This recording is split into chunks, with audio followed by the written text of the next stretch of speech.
This guy paid 5,000 doctors to say bacon is healthy 100 years ago, and that's how the American egg and bacon breakfast was born. I'm sure you heard of Sigmund Freud, psychoanalyst and the real father of the stepmother category. But have you heard of his nephew, Edward Bernays? One of the most influential people in history nobody's heard of, including you, I'm guessing.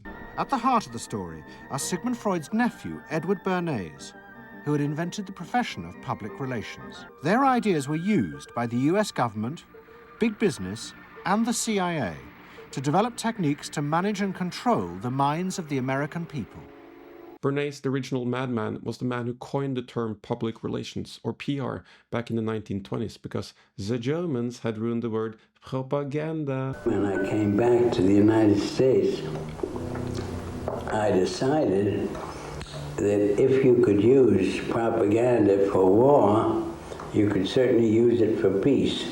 He basically invented the modern influencer by using celebrities, doctors, and members of the church to promote products. And one of the reasons why you're sitting here on your phone looking at this moron telling you things. And in 1920, he was hired by Lucky Strike to reach the 50% of the population who weren't smoking, namely women.